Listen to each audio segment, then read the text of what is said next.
2. Welcome to another episode of Million Dollar Stories, where we get to interview authors from all over the world. I'm extremely excited about this next guest because he's pretty close to where I live, Pittsburgh, Pennsylvania. You don't meet too many people putting books out, starting businesses in Pittsburgh, in my hometown. So this is going to be a fun one. And if you're out there and you're looking to write a book, check out dreamstarterspublishing.com. We can help you out with wherever you're at in the process. And if you have a book, you want to put it on autopilot to generate some leads, check out bookmarketingcrm.com. The individual that I'm about to speak to in a moment here wrote a book, and it is all about unlocking the keys to the vault. The keys to the vault: how to achieve wealth, unlock potential, and attract other people's money. And Dan Costantino is here. And the way I met this guy, you would think, is like at a mastermind or an event in Pittsburgh. Well, I actually had to travel all the way to Texas to go to a mastermind. Sitting there in the stands, I screamed out where I was from, and he looked back and he's like, "Wait a second, you're from Pittsburgh?" "I'm from Pittsburgh." And I thought he was bullshitting me. I'm like, "There's no way you're from Pittsburgh." So we hit it off, and not too long after that, he put out this book. So it is an honor to have you here, Dan. I appreciate it, Mike. It's funny. That was Apex, and then we met each other again at Legacy. So it's weird how our paths have crossed. I'm not sure we've ever seen each other in Pittsburgh. No, that's right. Yeah, that's a good point. I didn't even think about that. Yeah, we've never really met in Pittsburgh, just at these mastermind events. That's why they're so important to go to, right? It's huge, man. It's literally changed my life. I mean, I'm 45 years old. I'll be 46 this year. And the amount of growth that I've had in the past 5 years since I've joined masterminds has been it's indescribable. And quite frankly, most people wouldn't understand it. And you get all the weird comments from people that don't go through the self-development journey. And it is a journey. Everything changes. I'm different now than I was 5 years ago. But that has been a key to a vault for sure, because just being around not just like-minded individuals, but people that are doing better than you, that's the only way you're really going to increase your potential. You may believe in yourself, but until you see someone do it, sometimes it's hard to really accomplish those goals, Yeah, or because even think big enough to set those goals that scare you a bit. well, the first event that I ever went to was 10X GrowthCon 2 in Vegas, and it just blew my mind. Like, not only the insight that I got from the people on stage, but all the people were there that seemed like, "Oh, you're an outsider like me. Oh, okay." Hmm. Wait a second. We all think a certain way of wanting to Yeah. achieve extreme wealth and freedom. Where I come from, that seems like abnormal. Okay, let me Yeah. keep going to these events, and once you start to adopt their principles and maybe their belief patterns, that becomes second nature then. Yep, absolutely. And I got to give a shout out to my personal trainer, Ron. He lives in your complex. Oh, So no way. Bear yeah, Run. yeah, absolutely. He went to St. Thomas last week, and he told me about the burst strategy, which he's not a real estate guy. So it was pretty cool. He read the book down on vacation, and so it was pretty neat. Well, I hang around a lot of real estate guys like yourself, and I'm only in self-storage, but recently I'm at Bear Run apartment complex, and there was a transition from old owner to new owner. Yes, he And told me about that. yeah, and so I was explaining to people at the pool what the new owners are doing, right? Because the old owners were like, "Oh, you have a pulse. Come on in. Come on in. Hmm. To get into this apartment building. We don't really care as long as it's full, like that type of thing." So Hmm. it didn't make sense because whenever I went in, it was 2020. It was a chaotic year, and nowadays it became way more difficult to get in here, probably Yep. because the old owners needed to get that occupancy rate up, right? Hmm. So they could sell it to the new owners, and then the new owners are going to they're going to buy it, they're going to renovate it, they're going to do the appreciation, all that. So I was explaining to people at the pool, I'm like, do you see how there's a difference in how they're uh treating people and what they're doing within the property, because they have only certain amount of time to renovate the rental units. That's why they Yep. have to like kick you out to fix the places and then bring you back in. But it's not their fault. It's the bank's restrictions. So Yep. I was educating people in the pool, even though I wasn't even in that world at all. I was like, "Oh yeah, my clients always talk about this." So anyways, I got to talk to Ron. I didn't know there's a guy named Ron who does your personal training, and he lives really close to me. It's awesome. Absolutely. I'll see him at the pool probably. Great guy. Well, let's get into the genesis of this book here. Let's What do it. made you want to write Keys to the Vault? Honestly, it's the people that reach out to me that I don't have time to talk to. I get a ton of DMs. I get a ton of DMs from people that, the two biggest things that newer real estate investors or people that want to do multiple deals at a time. So people that want to, scale on a smaller, to a smaller degree.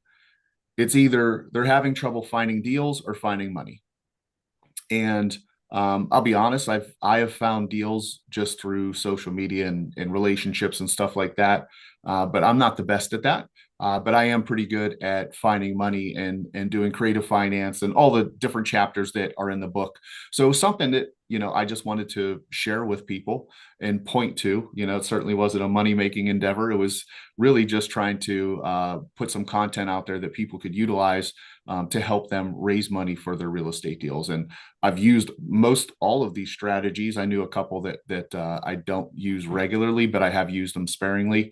But yeah, I mean, there's so many different ways to access money. It's not as big a barrier as people think. That's more of a mental block, which I talk a lot about it in the book. Nice.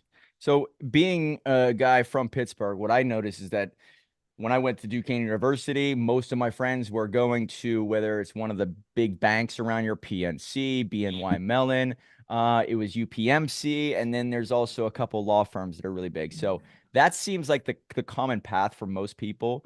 What made Yep. you want to become an entrepreneur? Because I was sort of an anomaly, I guess, in my circle. So what was your path like going from, I guess, the corporate world Yep. to entrepreneurship? I was in sales. And sales is, in my opinion, one of the best qualities of life that you can have for a company. I love not knowing what my W-2 was going to be at the end of the year. I mostly had a good salary throughout my career, and I was in sales for 18 years. Uh, but I was always one of the top salespeople, and eventually you get a little bit cocky. I was pretty good. Always Yes. had, some of the top sales numbers there. And when they mess with your money, you get a chip on your shoulder. And I was like, screw it, I'm going to get a side hustle. And I wanted to flip a couple houses a year and make an extra 100 grand. That was like my stated goal. 11 years ago was just to make an extra 100 grand on top of what I was making, because I had a pretty good recurring revenue stream within my sales job already. I was making, a couple 100 grand a year. And really, I had customers for years. Like I'm very good at building relationships. I believe strongly in relationships. That has Right. yielded me benefits throughout life and certainly in real estate. But I have customers today I could call and probably, if I need to go back to the freight industry, I could probably get some freight pretty quickly because you always treat people right. And I think, one of the biggest compliments that I got was from a guy in Texas that one of the young men that I've mentored, his boss wants to get into real estate. So he gave him my book. He read it and he said, it's not so much about finding money for real estate deals. It's about how to utilize these skills, but still be a very a good person. You can use these tips for raising money for bad things, right? You can swindle people out of their retirement and stuff like that just by not being not by doing the right thing, right? Not being honest and forthgoing and not being a good human. So I throughout the book, I try to hit home and say, this is how you protect the lender or the person giving you the money. And that's one of the biggest things that I want to, instill in anyone who reads the book is, yes, you can raise money, but you've got to protect the money. That's the number one thing, is to get an investor or a partner's money back safely. Got it. Yeah, you're right. I mean, it's very much like Edward Bernays' book. He's the father of propaganda. There are so many things that you can learn from him and use it for bad or good. And so, whether it's marketing or sales, certain skill sets transcend just business. And you just gotta, you know, go through this pathway of entrepreneurship without losing yourself in the process. I guess that's the best way to put it. 100%. I've had multiple people. I mean, the business game and entrepreneurship is tough, man. You have to have a level of trust to grow, right? You Yes. can't do it all yourself. All right. You can't, or you're just trading time for money. You might as well just go work for someone. But I've seen people get get stole had hundreds of thousands of dollars stolen, and one person recently had over $800,000 stolen by a partner. Yep. So yeah, man, it's real deal. Like there's risk out here, and I'm trying to educate people and make sure that they protect themselves, because you can make all the money in the world, but the only way you really grow is to not lose money. And you've got to be very protective. And so you do have to put some trust out there, but also you have to protect yourself and underwrite things. And the only way to do that successfully is to pack your brain with knowledge and talk to people that are doing it. Because here's the reality. Like, I can have a deal that needs funded for $250,000. I can put out an email to my investor list and I can get that funded within minutes. There's power in that. That's awesome. I'm Yeah. excited about that. But not everyone is responsible enough to handle that responsibility. And I wish I could pick who buys the book. I only want good people to raise money from people, because like I said, there's people out there. And just a quick story. I mean, there's someone in a similar mastermind that took a few $100,000 from two very good friends of mine. And what they were doing was, they were giving them notarized mortgages. It looked like it was all legit. He never recorded those mortgages. So Oh, yes, that piece of paper was notarized.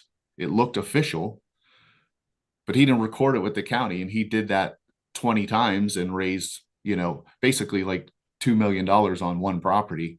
And none of those people got their money back. So that stuff's real. And that's why you need to educate yourself on this whole process so that you can use it for good, not bad. yeah, man, it is scary because I think that's the importance of going to these masterminds. You kind of see the landscape through other people's eyes, what they're hearing, you hear the rumbles, and you're just kind of at the forefront of either all the good or all the bad. And so Yeah, you most of can, it's excitement. And oh, I've done absolutely, absolutely, And yeah. listen, I've built a $50 million real estate portfolio with these strategies, right? So, and I've done it for good. And I could tell you that my first investors are still with me today from 10 years ago, and they'll wire me money without proper paperwork, and then I'll get it to them later. So I want to make sure that I don't kill the vibe or anything like that. I want people to protect themselves, and that's as much of the aim of this book as anything. But you can do more things. If any entrepreneur is going to need cash to scale. I have a great friend that is one of my proudest accomplishments is in my life. Really, I hired him on as an entry level operator 20 some years ago, and he became he got into the C-suite, was making $700,000-800,000. He is just starting his own company, but he's always been an employee. And one thing I was telling him is, when you're starting a company, you cannot have enough cash on hand because you're going to be, you can be It's air. slowly. It's air. Yeah. It is air. And if you're growing, there's a big difference between profitable business on your P&L and having enough cash to match the growth, right? So you can be making 20% margin every month, but if you're spending money and growing and hiring employees and having to front money, and you have vendors that don't have good terms for you, like you can run out of cash real quick, even though your business is profitable. So some of these real estate strategies can be used in acquiring just regular businesses. I know I have a great friend out in Oregon that basically buys insurance agencies on owner financing, something that I go over in the book to acquire real estate. So a lot of these strategies can be used in real estate, but they can also be used in regular business as well. So you said you started your business at 34, right? And you're 45 now. Give us some metrics. I think you gave us a few things to kind of highlight what you were able to accomplish in just 11 years. Can you just kind of go through that with us? Sure. Yeah. So for the first 5 years, I call that my side hustle phase. I was full time sales executive, and I would go out, buy a couple houses a year, and I would look for contractors while I was out on the road. I was on the road every single day, so I'd go check on properties. I would go look at properties to buy. Driving for Um, dollars. Yeah, there you go. yep, yep, yep. And So but I started falling in love with buying rentals. I bought a couple rentals that just didn't work as flips, but they were good deals. So I'd buy them. And slowly but surely, I made my way up to 30 units in 5 years, which, you know, is a phenomenal number. I literally saw people that didn't work anymore with 30 properties. Yep. So that's a great number to have. All single Um, family? no, there were some duplexes in Oh, there, okay. mostly duplexes and single families. But at that point, you know, I just love the game so much. I love the deals. And I was starting to cheat on my passion, which was real estate, because I couldn't pay full attention to it, but I was also cheating on my job, right? And I didn't feel real great about that. So it was time for me to go all in, and I had lined myself up. I'm not stupid. A lot of people will want to quit their job just because they love real estate, right? I had Number one, I had a pretty good amount of recurring revenue from my rentals that I could use to live, but also I had two killer flips, one in Robinson and one in Bellevue. Great markets. I knew I lined them up before I quit. I had those two under contract. So I knew I was going to make 100 grand just with those two flips if I Wow. did nothing else.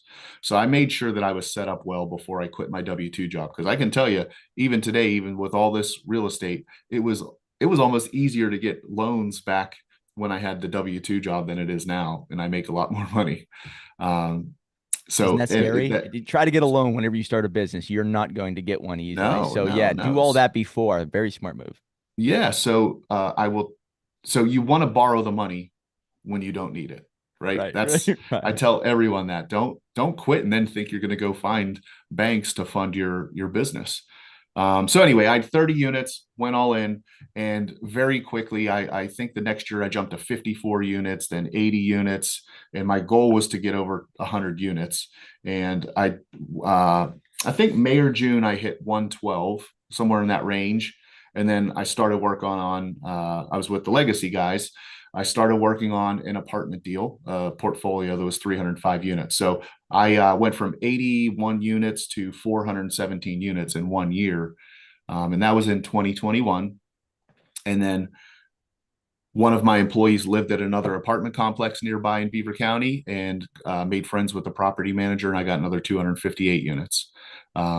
So that's just one property. That's where I'm at today. So we work out of here a few days a week. But so yeah, I'm over 600 now. I don't know where I'm at, 620 or 630 units.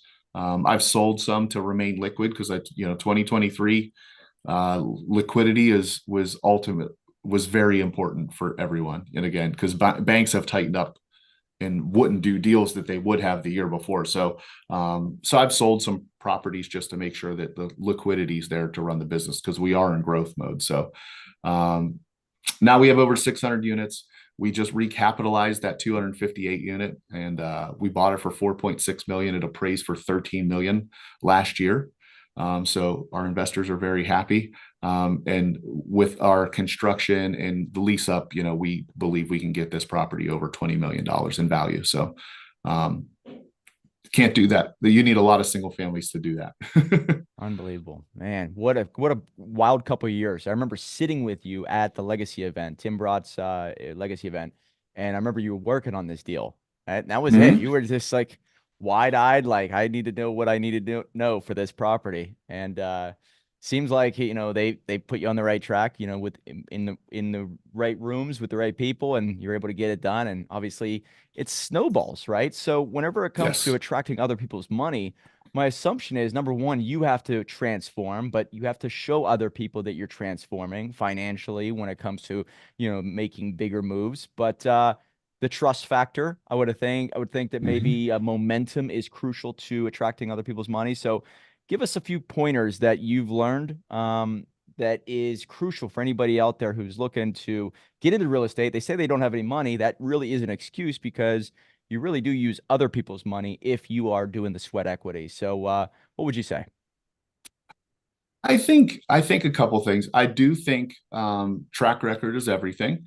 I do think it is important to have some skin in the game, right? So I know a lot of gurus will go around and say you don't need any money to do real estate, and I mean, yes, you can do a deal. You can do some deals, And well, I'll give you this one. This one has the badge on it, the bestseller badge. Oh, oh yeah, I don't have it on this one. This one came. I get them on the day off. They did not. Yeah, No, so no, it's no. I on the know, I Amazon. know. You got the bestseller badge. I love it. I love it. Um, I don't even know where I was on that, but yeah. Oh, the Oh, legacy money, no guys, money. no money. You can do deals without money. Uh, you can't be real big in real estate without money. You know what I mean? You need some money. Even the deals where the seller's giving you the house and on just payments, someone needs to pay closing costs, and like these people are giving you their house on payments. You're really going to make them pay the closing costs, right? So you need a few thousand for that. So, whenever we do hard money lending as well. So whenever borrowers come to me, I want to make sure that they have like 15,000 in the bank, at least 15 to 20,000. So you need some liquidity, but also you need knowledge. You need a power team. You need to know who's out there. You need to have your financial. If someone's going to give you money, if I'm giving anyone money, I want to know they have their financial house in order, right? So you need a personal financial statement. You need if you have properties, you need to have little like a debt schedule. You need to have your list of properties. I call it my achieve portfolio. It's just all of my properties. It has what the property appraised for, what I bought it for, what it's worth now, what the loan balance is, what the cash flow is. It literally has all of the statistics on that property. Anytime I go to the bank or a lender and they ask me for information, this one spreadsheet that I have has been built from requests from banks for over the last 11 years. So it literally has everything. I don't have to create a new sheet every time I go to a bank for a loan. I already have that information. So I can flip it to them in minutes and I keep that updated. So personal financial statement, a debt schedule with a lot more statistics for your properties is super important. And just a little blurb or summary of what your track record is, how many deals you've done, um, you know, how you've performed and gotten your money back to your lenders or investors. That stuff will put you over and above the hacks out there that are just hustling real estate and doing one or two deals a year. That will put you in the top 10% for sure if you just have that stuff in order. That's amazing. Just simple organization, being clear, concise. Also, I would assume, the way you present yourself on social media has something to do with it. You're a family man and you get to actually show, like I think I watched a video, was it last week or 2 weeks ago, of you driving around, and I think you were in the freight yard of where your old Yeah. location was with your Yep. daughter. And I think showing behind the scenes of your life gets people to trust you more. So, social media, is that a huge part of it? And representing how you are a family man. And this is really all about creating the generational wealth for the family, giving them the freedom. So, I would say that's Yeah. part of it, right? Yeah. A couple things. Social media has been huge. I've raised millions of dollars off of social media. And it's not through ads or anything else like that. It's just showing that I'm a human, Yeah. trying to add some free value out there. Again, I can't have a phone conversation with everyone that wants it. I wish I could, but I just don't have that time. I actually have a 26 employees, so it's busy every single day, even Saturdays and Sundays. So social media is huge, and share your successes. Share a few of the bumps and bruises. Don't make that the focus. But social media is huge. Like showing people what you're doing on a flip, people love watching that. They Yep. love seeing before and after pictures. And quite frankly, I don't do enough of it. Thankfully, I have a team that gets filler content out there, and all the family stuff is the real stuff that I do. My daughter interned with me last year, and she shot content for me. She'll be doing that again this summer. That's So awesome. I'm really excited about that. So we'll load up on content while I have her for a couple months. But it's been huge. Social media has absolutely been huge for my capital raising endeavors. And also, you mentioned the family stuff. Like that is ultimately the most important thing. One of my very good friends that I met at Apex, he just sent me a little blurb that basically said, if you're on your deathbed, your kids aren't going to ask how much you have in your 401k. They're not going to ask how many apartments you have, all this stuff. So, it hit me pretty good. I already know that, right? And I feel like I pay attention to my girls pretty well. But I am, if I'm not with my girls, I'm work minded. Like that's all I can think about. But I took, Stephanie to Mad Mex last night, and it was just awesome. Every once in a while, you got to kick yourself to make sure that you understand really really what's important. So I do show that side of my life because that is ultimately why I'm doing it. And I know everybody says that that's their why, but it's very easy to keep your face in your phone. And I'm guilty of this as anybody else.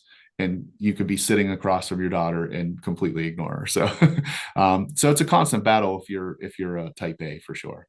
Yeah, and that's what I do admire of you. I don't have any kids or anything, but you really do represent like a lot of what's important to you outside of real estate on social media. The family side and the personality really shines through. So that is awesome to see. And I mean, do you still have was it your dream car to have the Charger? You have a Wicked Charger, is that right? Or Challenger? One of I the have a two. GT 500. My wife has a GT 350. So I've got 760 horsepower. I think she's at 520. And There you my go. truck's 700 horsepower. I That's what I love, see more than anything now is the truck, I believe. You yeah, show that. that's the daily driver, man. That thing's fun. It's stupid, but it's fun. Well, I'm in self-storage. I think everybody should be in real estate to some degree. Obviously, Mhm. when you look at historical data, it's one of the only assets to continue to rise. Inflation is getting crazy right now. The dollar's dropping faster. Real Mhm. estate, there's a lot going on in the commercial space. So right now, I always say real estate is a major part of who you are. I'm assuming you recommend it to everybody. I mean, you need to understand equity. In your book, you have a phrase, you can't eat equity.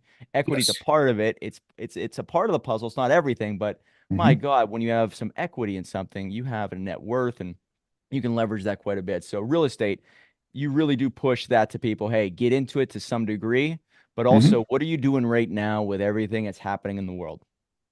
Right now, I'm mainly focused on renovating our two big portfolios. We will create $10 million of value this year without buying anything, just because Insane. we bought portfolios that were heavy value add. They were vacant units, so we're getting them rented out right now. We have a very big goal. We've just set records 2 months in a row. So as we increase net operating income, we don't have to buy anything, and we have very good debt on those two projects.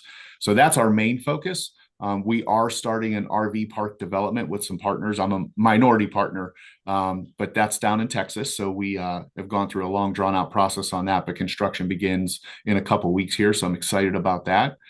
Um, I will be going on the hunt for new acquisitions. I would like to do that with some. I'm very good at raising money. I'm very good at being an operator. We have our own. We're vertically integrated, so we have our own construction company, project, property management company, all that. So why I love the big deals, the big commercial deals, is because the pie is big enough to share, right? So you go to these masterminds. There's people that are very good at acquisitions or they're very good at whatever construction, but they are terrible. You can't be good at everything. So what I'm looking for is someone that needs, someone that can help them raise money or manage the properties. We can put property management in place.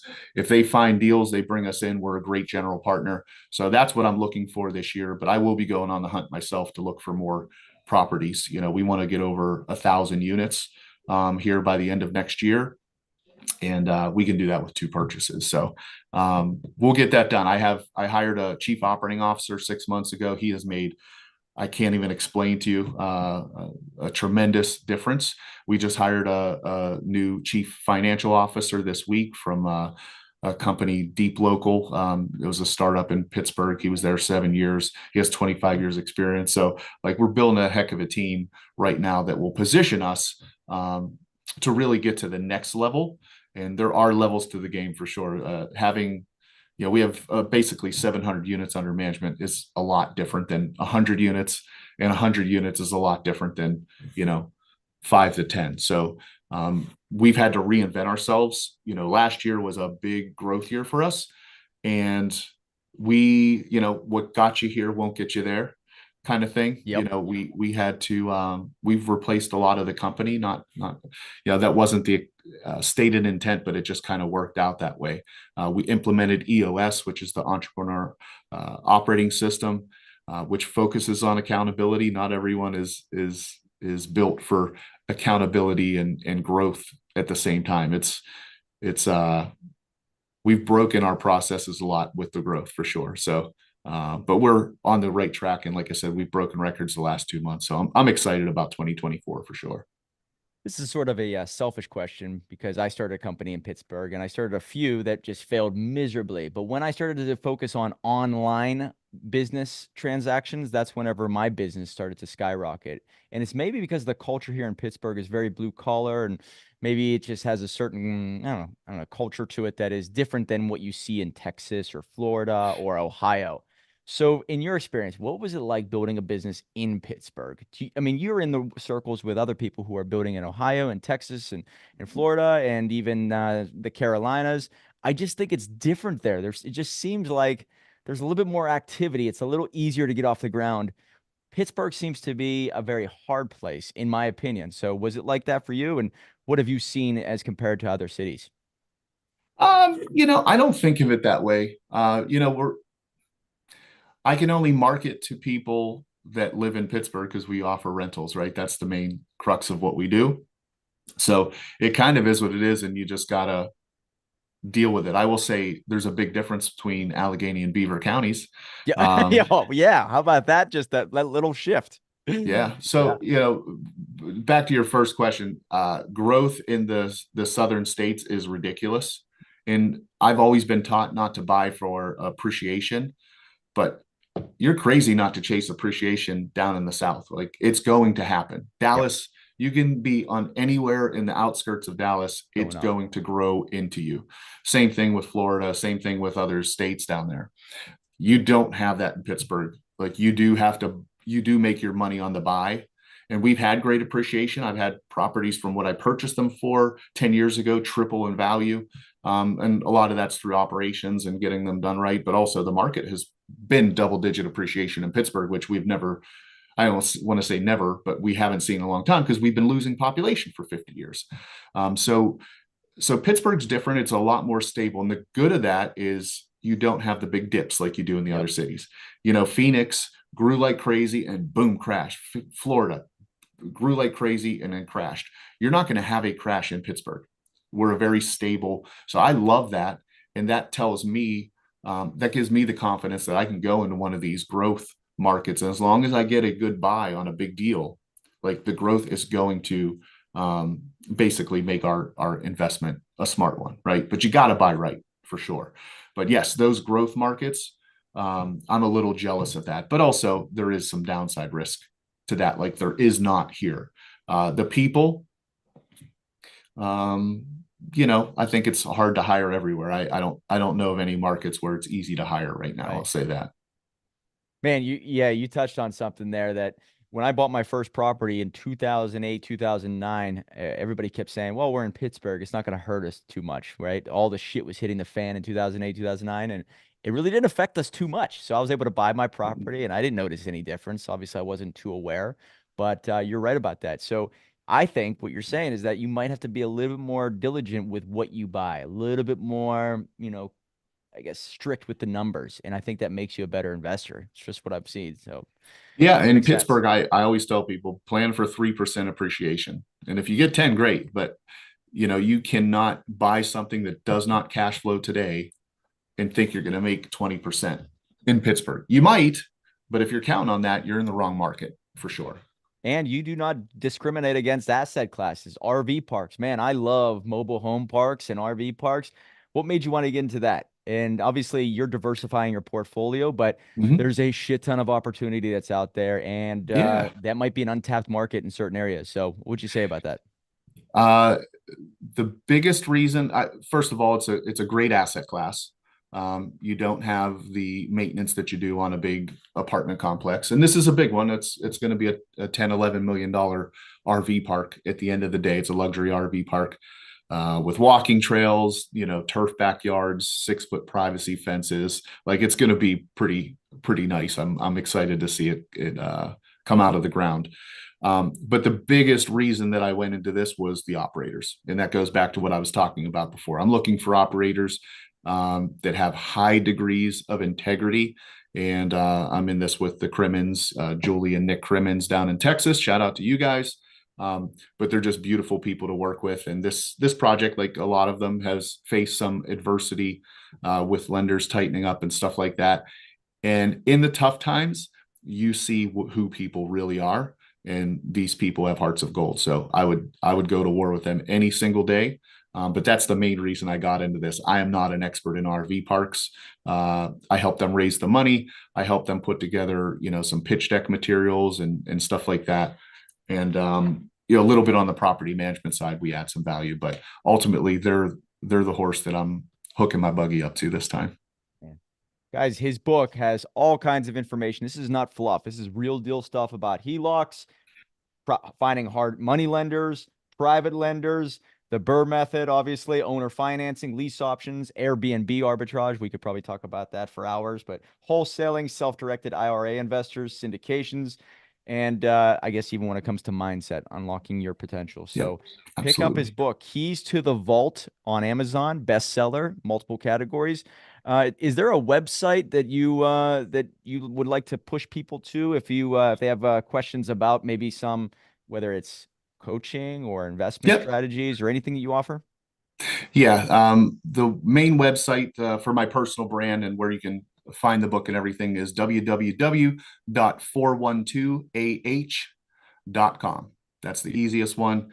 And there is a link to the book on there. There's a way to get a hold of me if you do want to talk about coaching or investing and stuff like that. So that's the easiest way to get a hold of me. And guys, he was one of the first affiliates when we launched our affiliate program to take the affiliate link and put it down at the bottom. So if you check out Dream Starters Publishing, go through his website at the bottom of it. Do it. Okay.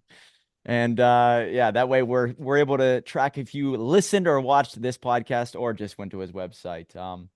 So you know, last question I have for you. What is one book outside of your book that changed your life? I always bring up Rich Dad Poor Dad as one that put me on this path and really did set me free. So is there a book like that in your life? Well, that was the one that got me on the investing for sure. Of The course. one that changed my life was when I read in college, and this is probably not going to resonate with a lot of people, but Ayn Rand, Anthem, which is 100-page book. It's well worth reading. And I grew up very liberal, just being in the inner city. I grew up in the inner city. The house I grew up in is now boarded up, and it's a crappy street. And a lot of people tell me, why wouldn't you buy it and turn it? You don't want anything on this street. Um, but Ayn Rand Anthem really just said it in a way, and it's a philosophy book to a degree, but it's fictional, and it talks about how everyone's equal, like everyone's name is equality, or you know, justice and things like that. And the word "I" is not allowed. Like it's almost corporal punishment, and that was also around the time where I got my first job out of college. And once you start making your money and paying taxes, you understand things a little bit differently. So Ayn Rand, and then that also led me into Atlas Shrugged, which is 1,000 pages, which I'm not a reader, so that took me like a year to read. But Ayn Rand pretty much changed my mindset quite a bit. That got me on the path to being the best that I could. Wow. What age were you when you read that book? I think 20 or 21, Yeah, my 21 maybe. transformation, I was 21, 22, somewhere in there. So yeah, it's that time. You're right. I grew up, I wouldn't say I was liberal, but I was just unknowing of what the world really was all about. And so books like Rich Dad Poor Dad and Think and Grow Rich and all that set me free mentally. And I used to rail against the rich all the time, man. Even in college, there was a chick I used to argue with, and it's funny. The one comment I have, and I'm not going to get political, but is if you believe one party on every single subject, you are brainwashed. And I've been brainwashed on the liberal side. I've been brainwashed on the conservative side. Do not fill your head with that stuff, man. Just at the end of the day, we all have that. We're all playing on the same game board. This is the game. These are the rules. Figure out the rules and go make the best life you can for you and your family. awesome. Yeah, great point there. 2003, 2004, I was a freshman in college. I remember hating Trump because he was rich. Oh, he's born rich, all that. Mm-hmm. And, you start to slowly wake up. You're like, all right, wait, how do I become rich? And then you start thinking in a certain way. And then you're like, wait a second. I was brainwashed to think that wealth was bad. And I'm with you on that. You start to slowly wake up, and now you could see people who are brainwashed, and you're like, what the hell? Here, read this book. You'll be free. It's all.